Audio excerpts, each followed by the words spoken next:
Hi, David. Hi, Nadira. Let me put this question in this way. If I want to become an effective risk professional, what core competencies I shall acquire?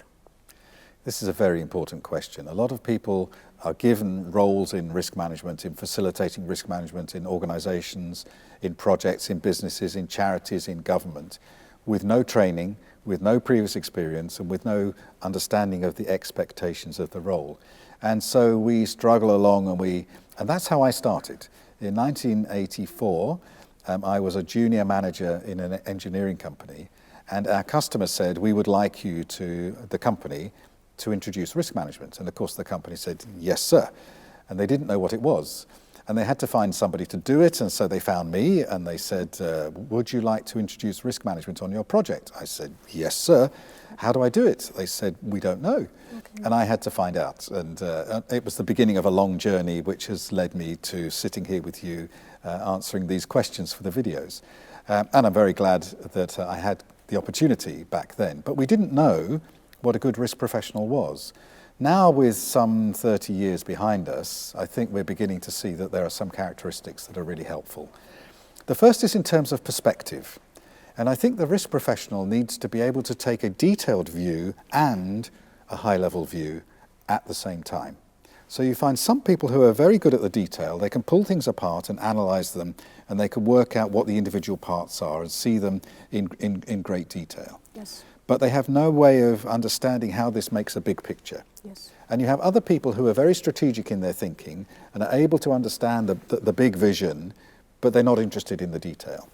The risk professional really needs to take both perspectives.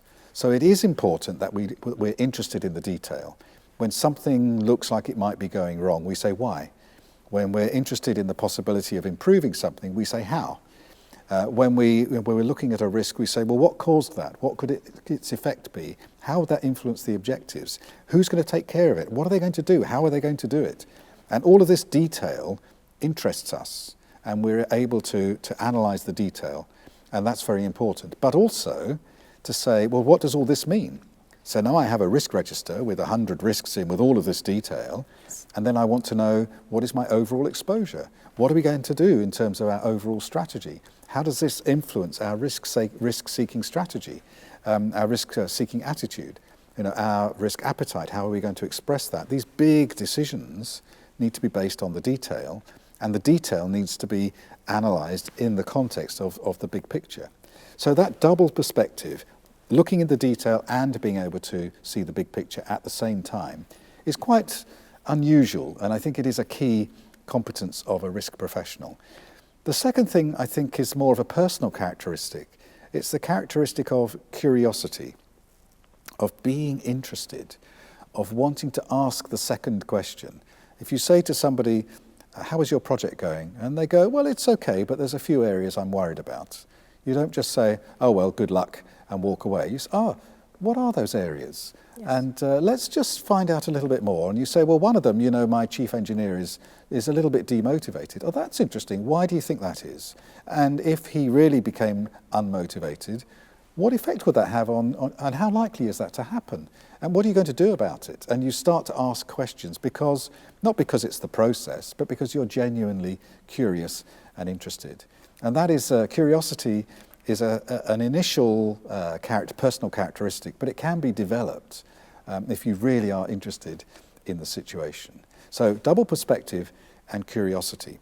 And then I think the ability to deal well with people is crucial. So interpersonal skills, emotional intelligence, communication, the ability to understand what other people are thinking and why, to help people to achieve their goals, to engage people, to communicate appropriately, whether it's in writing or in words or in graphical pictures, in presentations, in emails, to have a full range of communication skills and be able to tailor your communication to your audience or to the person you're speaking to be comfortable in interpersonal skills or in communication with people at all levels.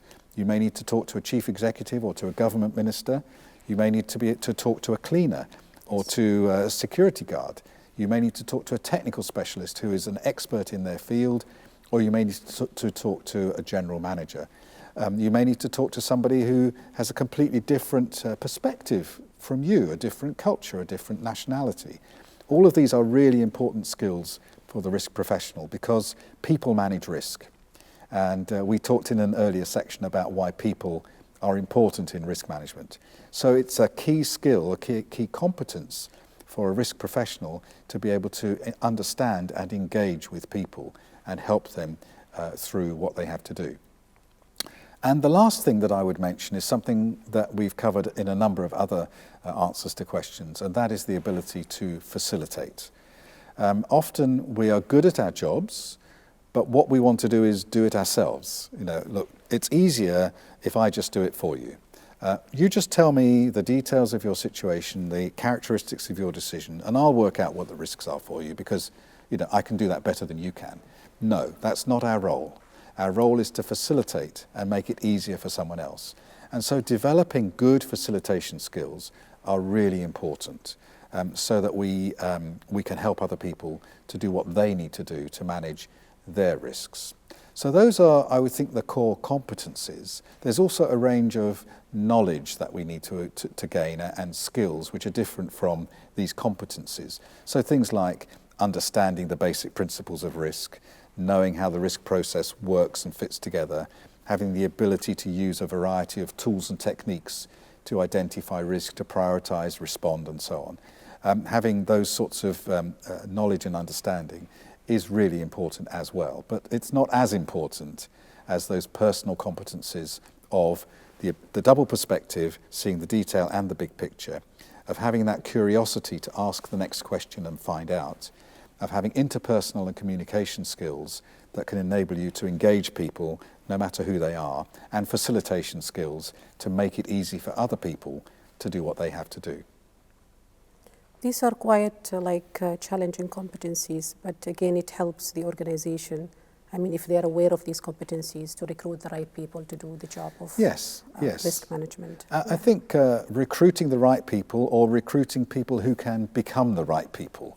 So if you see the potential in somebody, but they just lack communication skills, they're good at the double perspective and they're very curious, but they can't communicate. Well, you can train people and coach people in how to do that. Or if people have good analytical skills in the detail, but they don't really see the big picture, you can train them to do that, coach them in how to do that. So you're right, you need to know what you're aiming for. A good risk professional looks like this. And then if you can find one ready-made, that's great. But if you can't, you can take somebody who is part of the way there and you know what you're aiming at and you can train and develop them towards that. That was a great conversation. Thank you very much, David. It's my pleasure. Thank you.